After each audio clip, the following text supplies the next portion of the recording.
I would ask each of you.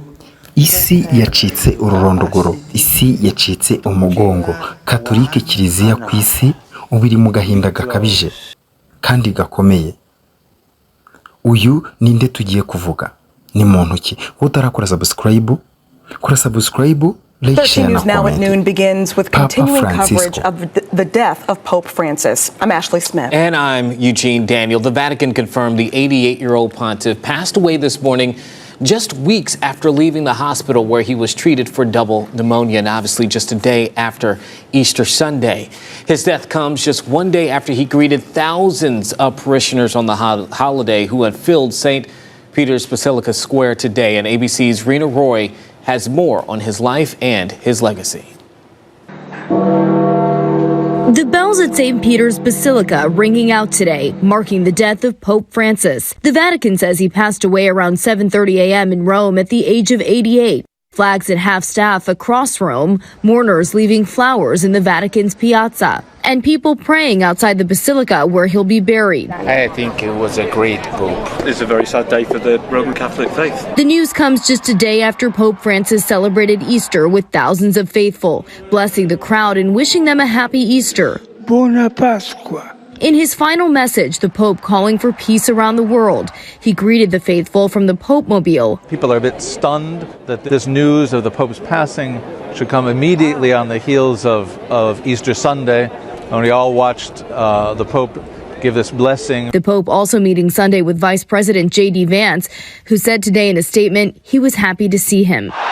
Pope Francis was historic in many ways, injecting a new wave of optimism into the church and making history as the first pope from Latin America and the first Jesuit. Francis called for a larger role for women in the church. At the same time, he reaffirmed church opposition to female priests. He took steps to express compassion for the LGBTQ community, saying we are all children of God, while holding fast to the church's strict teachings.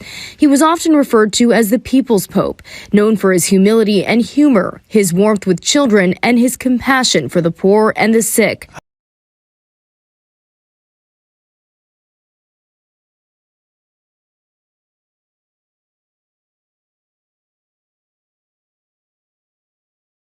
To one another. Respect one another. I bless each one of you from my heart. The process for selecting a successor typically begins 15 to 20 days after a pope's death. Cardinals from around the world will gather in a secluded area inside Vatican City before voting on a new pope in the Sistine Chapel. Rena Roy, ABC News, New York. Yitabye Imana. Abategetsi b'Abanyafurika barahoza abagatolika bose. Papa Fransisiko. Amakuru ava i Vatikano avuga ko Papa Fransisiko yitabye Imana muri iki gitondo kuri uno wa mbere ku myaka 88. Turakomeza. Ubundi ni muntu ki? Mureke twese turebere amakuru ye n'amateka ye byamuranze mu gihe cy'imikorere ye. Karidinali Keve ajejwe ibiro bya Vatikano yatangaje ko ku isaha imwe y'isa moya n'iminota 35 by'i Vatikani muri iki gitondo Musenyeri wa Roma Francis yasubiye mu nzu kwa data.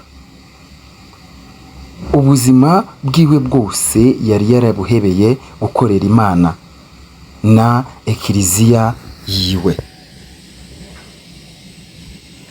Uyu tumuvuze bwakira bugacya Papa Fransisiko. Uyu yaje kwitaba Imana nyuma y'amasaha 28 yiyeretse abantu benshi ku gice cyahariwe Petero umusaza Petero Vatikano ku cyumweru cya Pasika. Yaje asunikwa mu kagare kabamugaye aramutse abantu bose bari begereye aho kuko bari benshi. Niko gutanga impanuro aribwo yanavugaga ijambo rye rya nyuma, bigaragara rwose ko yavuze ayanyuma kuko kuva ubwo niryo jambo aheruka kuvuga. Gusa abantu benshi baramwibukiraho ubwiza n'ubutungane bwe kubamugeneraga hafi. Azwiho cyane kuba yarakurikizaga imico yo hambere aha imico ye kera ya gikristo. Abashoboraga kumugenderaho cyangwa se abamubaga hafi basigaranye ishusho y'itazabava mu mitima kubera ko yari inshuti yabo y'umumaro kandi yari umwigisha mwiza cyane, akaba n'umuhesha mwiza n'uwateje imbere Kiliziya Gatolika. Yarakunzwe cyane cyane mu mico ya kera, niyo yarazwiho. Yari we mupapa wa mbere yavukiye ku mugabane wa Amerika kuva isi yarema, ubwo yaje asimbura umusiriya Gregori wa gatatu apfuye mu mwaka wa 741. Nta wundi yari bwigere asubira kuba musenyeri wa Roma atari umunyaburayi. Bikomeye cyane itangazo ryihuta kandi riva ku bari bamwegereye bavuze ko Papa Fransisiko yishwe n'umusonga, ariko benshi bakaba barimo baribaza uyu musonga ni bwoko ki wishe Papa Fransisiko ubwo yari amaze gutanga ijambo no gutanga impanuro ku bantu benshi ku munsi wa Pasika, maze kubifuriza umunsi wa Pasika, umunsi mwiza w'izuka rya Yesu Kristo mu Katolike.